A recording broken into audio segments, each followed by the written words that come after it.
పేరు అదేవిధంగా మీ గ్రామం పేరు కూడా తెలియజే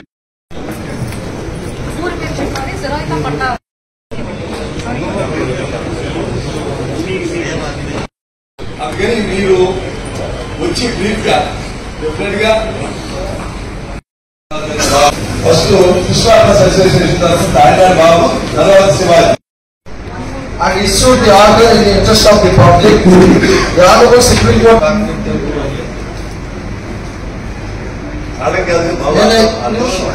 కొల్లేరులో జరుగుతాయి. ఆ పరిస్థితుల్లో జీవన విధానానికి ఇబ్బంది కలగకుండా చూడాలి.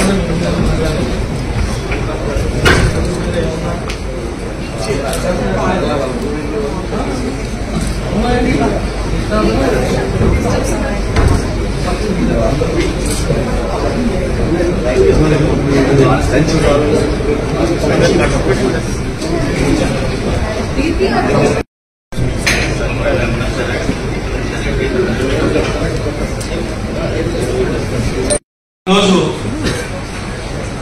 సుప్రీంకోర్టు ఉత్తర్వుల ప్రకారం సెంట్రల్ ఎన్పవర్డ్ కమిటీ సమావేశంలో ప్రజాప్రతినిధులుగా మమ్మల్ని కూడా భాగస్వాములు చేసినందుకు కమిటీ వారికి, ప్రభుత్వ అధికారులకు, జిల్లా కలెక్టర్ గారికి, నా సహచర శాసనసభ్యులకు, మా రైతులందరికీ కూడా హృదయపూర్వక నమస్కారాలు. ముఖ్యంగా ఈరోజు 14,000 ఎకరాలు జిరాయితీ ల్యాండ్ ఉంది. సుమారుగా 20,000 దీనమూనా కానీ మనం పట్టాలిచ్చినటువంటి గవర్నమెంట్ భూమి కానీ ఉంది. ఈ 20,000 ఎకరాల్లో ఉన్నటువంటి రైతాంగం ఈనాడు ఒక రకంగా ఆస్తి ఉండి భిక్షగాడుగా మారిపోయారు.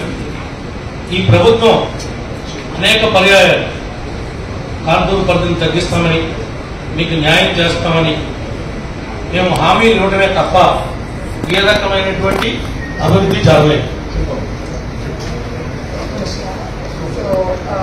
क्या बोलना चाहता है कि 14,000 20,000 नियरली 20,000 ऑफ डी पट्टा और जिरायती लैंड से जमीन है वहाँ पर. वहाँ का हाल ये है कि सारे लोगों का वहाँ पर लैंड है, लेकिन लैंड का जो हम खेती बाड़ी करते हैं, सब करते हैं, वो इतना मजा नहीं ले पा रहा था. मतलब जैसे लैंड से वो पूरा रिसोर्सेस आते हैं उन लोगों को, यहाँ पे वो एक्सरसाइज नहीं हो रहा है.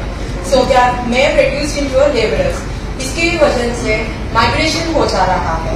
वहाँ पे मिटिगेशन नहीं है, लेकिन माइग्रेशन तो ज्यादा है. लेबरर्स बन चुके हैं वहाँ पर. ఈ విషయాలన్నింటినీ ఈరోజు సుప్రీంకోర్టు దృష్టికి తీసుకెళ్తాం. సుప్రీంకోర్టు ఒక కమిటీని కాన్స్టిట్యూట్ చేయడం, ఇది కొల్లేరుకి ఒక గతిని, స్థితిని మార్చడానికి ఉపయోగపడుతుందని మేము పూర్తిగా విశ్వసిస్తాం. So, वो क्या बोलना चाहते हैं कि अभी आप कमिटी आए हैं, so we fully trust in you and you are a last resort and a beacon of hope. We hope you will uplift our communities. And when my father was talking over there, I just got an information from a person over there. वो बोलना चाहते हैं कि sir, dowry दिए थे. Dowry is not allowed, but they give a gift to the daughter. It's so called in the terminology.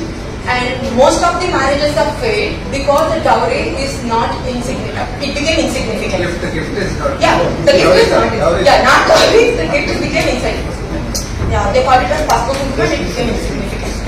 Sir, ఇంకా దీనికి 49 ఇన్ఫాలింగ్ drains ఉన్నాయి సార్ ఈ లేక్ లో. ఈ ఫారెస్ట్ డిపార్ట్మెంట్, ఎన్విరాన్మెంట్, ఫారెస్ట్ అని చెప్పి ఈ డిపార్ట్మెంట్ యొక్క ఆంక్షలు ప్రజల్ని ఇబ్బంది పెట్టడానికే ఈ ఫారెస్ట్ డిపార్ట్మెంట్ ఉన్నట్టుగా ఉంది తప్ప ప్రజలకి ఏ రకమైనటువంటి మేలు ఈ ఫారెస్ట్ డిపార్ట్మెంట్ నుండి జరగట్లేదు సార్. మీ కమిటీ దృష్టికి తీసుకొస్తా ఉన్నా. ప్రిన్సిపల్ సెక్రటరీ గారు కూడా అంటారు, ఆయన కూడా పట్టణంలో కూడా కలిశారు. So yesterday we have seen all the roads over there. Forest department, उनका obsolete restrictions. मतलब I don't know whether they are also aware of the restrictions or not, but the locals feel that the restrictions are just binging them not to do any other work. Like when you have to lay a road, it's a mere small engineering work, a gravel kind of stuff, and you're not allowing that. And the desilting of the drains, it's not getting properly. There are 49 drains as per he said, so they are not getting desilted. These are the restrictions imposed by the forest department.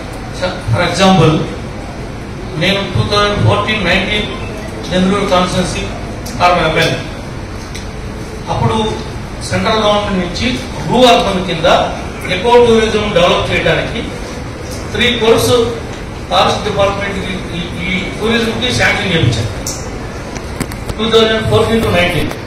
Still today implement చేయలేదు. ఈ రోజు కూడా నేను principal secretary గారిని కలిశాను, PCC గారిని personal గా 2 times visit చేశాను, మా కలెక్టర్ గారితో లెటర్ రాయించాను, టెండర్స్ పిలిపించాను. టెండర్స్ పిలిపిస్తే ఫారెస్ట్ డిపార్ట్మెంట్ వాళ్ళు ఆ ఇంజనీరింగ్ డిపార్ట్మెంట్ కి మీ మీద ఎందుకు క్రిమినల్ కేసు పెట్టకూడదని చెప్పి వాళ్ళని థ్రెటన్ చేస్తే పిలిచినటువంటి టెండర్స్ ని క్యాన్సిల్ చేశారు. ఇప్పుడు మాన్సూన్స్ వచ్చేసి ఇవాళ పనిచేయాలంటే కష్టం. 3 కోట్ల రూపాయలు అక్కడ టూరిజం డెవలప్ చేయడానికి సెంట్రల్ గవర్నమెంట్ ఇచ్చినటువంటి ఫండ్స్ ని మన లేక్ లో ఖర్చు పెడతానంటే కూడా ఈ రూల్స్ ఎందుకు అడ్డు వస్తున్నాయి? ఆ రూల్స్ లో ఏమి మేము మిస్టేక్ చేస్తున్నాం? దాంట్లో మా తప్పు నేచర్ ఏమన్నా డిస్టర్బ్ చేస్తున్నామా? మమ్మల్ని ఎందుకు చిన్న పిల్లవాళ్ళు తిప్పుతున్నారు? So the rural program of the central government had sanctioned few funds, and from 3 crores of funds. 2014-19 he planned to do the work over there when he was the then MLA, and then from since then the work had been under the red tapeism. There is no progress and anything has not happened yet. And this term, when he was again re-elected and got into the government, he went to the various departments, already met the chief secretary sir, also a letter was sent to the collector madam, and then the engineering department have called for the works and the tenders has been called off because the forest department threatened the engineering department that what if a criminal case is charged against 2 people, and it's monsoon now, as you are all aware, the works cannot be progressed or started. So what's the restriction of forest department? Because it's under the urban mission. If there are any such restrictions, the restrictions have to be eco-friendly too and human-friendly. Wetland.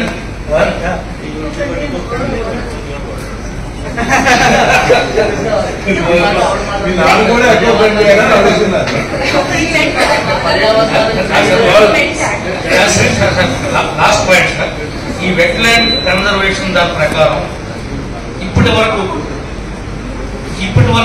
నేటి వరకు ₹1 అయినా ఈ environment నుంచి ఈ wetland conservation దానికి ఈ యొక్క forest department proposals పంపించి దాని లేక్ ని ఎకో టూరిజం డెవలప్ చేయడానికి కానీ ఇంకా లైవ్లీహుడ్ అక్కడ ఉన్నటువంటి వారికి క్రియేట్ చేయడానికి కానీ ఏమైనా మెజర్మెంట్ చేశారా? వీడు ఊరికనే కంట్రోలింగ్ తప్ప వీడు దీని మీద ఏమన్నా ప్రాజెక్ట్ రిపోర్ట్ తయారు చేసి సెంట్రల్ గవర్నమెంట్ కి పంపించి ఏమైనా ఈ లేక్ ని డెవలప్ చేయడానికి ఇంట్రెస్ట్ చూపిస్తున్నారా? ఒక పాయింట్. రెండోది, ఈ క్యాంపా ఫండ్ అనేది ఉంది సార్. ఈ క్యాంపా ఫండ్ అనేది ఈ రాష్ట్రంలో కొన్ని 100 కోట్లు ఉంది సార్. దీన్ని ఖర్చు పెట్టడానికి ఎలిజిబిలిటీ ఉంది సార్. ₹1 అయినా మా ఏరియాలో ఈ డిఎఫ్ఓ గారు కానీ ఈ పిసిసిఎఫ్ గారు కానీ సిఎఫ్ఓ గారు కానీ ఎప్పుడైనా పర్యటించి ఈ పని చేద్దామని మా ప్రజాప్రతినిధులకి మాతో మాట్లాడుతున్నారా?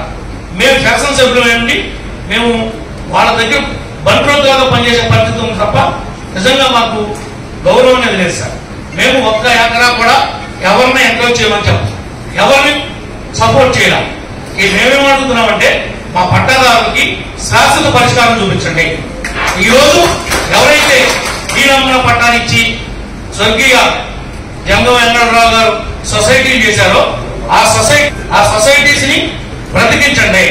మేమేమి ట్రెడిషనల్ గా లేక్ ని పాడు చేద్దామని, ఎన్విరాన్మెంట్ ని పాడు చేద్దామని, పిట్టల్ని తరుముదామని మా ఉద్దేశం కాదు. పిట్టలతో సమానమే మనుషులు కూడా చూడమని చెప్పి అడుగుతున్నాం డిపార్ట్మెంట్ వారు. కేవలం పక్షులకు ఉన్నటువంటి విలువ బ్రతుకున్నటువంటి మనుషులకు కూడా ఇవ్వాల్సినటువంటి అవసరం ఉందని చెప్పి మేము మిమ్మల్ని ప్రాధాయపడుతున్నాం సార్. ఇది మా రిక్వెస్ట్ అనుకుంటారో ఏమనుకుంటారో సార్. మీరు మా బాధ శాశ్వతంగా మనం ఇంకొక కమిటీ వచ్చి ఈ కొల్లేరు ఏం పెట్టుకోకుండా మాకు సెంట్రల్ గవర్నమెంట్ కి సుప్రీం కోర్టుకి మధ్యవర్తులుగా మీరుండి దీన్ని మాకు తగు న్యాయం చేస్తారని మనస్ఫూర్తిగా ఆశిస్తున్నాం sir. Thank you sir. We have visited the bird sanctuary. Do we ever get a feel that it's a bird sanctuary? Is it really as a bird sanctuary? Did you find anything? Is it all that clear? Is it all the central government maintenance? I question that when it is coming over there. So I didn't get any vibes of going a national park or a wildlife sanctuary. Wildlife sanctuary is most given I think in the hierarchy national parks are given the utmost importance. And in that sort of national parks, Kanaganda National Park, if I'm not wrong, in Chhattisgarh have got the protected areas habitational rights to the people living over there. If they are people so, why can't our people who are not encroachers, they are often treated and called and labeled as encroachers, but they are the landowners, the true landowners. As I hold the land, you enjoy land, they also enjoy land. But that land is being a dead land. And also the forest department is imposing such a restrictions. What is the budget that forest department had given to the wildlife sanctuary? We just wanted transparency in that. What is its motto in conserving the forest other than regulating? All of this time we are just thinking about the regulations. And what are the conservation efforts? Those are just anything like the restrictions or the regulations. Right? We didn't see the actual work of the forest department over there. So I hope you would get it. And also let me bring it to your kindly notice, sir. Sir, the Ramsar Convention sites are getting Amrit Dhara scheme. So it was in the year 2023 to 2024 budget, I suppose, sir. Koneru was given that. What's that budget on that? Is there any improvement and all? This is what we have to ask you. And you are just the last hope that we have. And we know that you are so distinguished people. I know you, sir. The name of the lizard and the spiders are given upon your name. Thank you for that. Such a great person you are. But sir, you are so great that you renowned author and you are between the UNFCCC and the committees. And because of you, the biodiversity, I think what India is planning is totally upon you, sir. Thank you for that. And girls, sir, lastly I could ask you only one thing, that is, please help us. You are a distinguished person, a matter of knowledge in all the facets of environment, climate change, biodiversity. Ma'am, Bhanumati ma'am, I would just ask you one thing. You came from the mitigation and migration over there from Tripura. I hope you know how tough it was over there. And seeing people over here, please convince us, please convince our people to be given their lives. We have only one planet, I agree to that. And we also have one human life. Let us help them to lead their life with dignity and honor.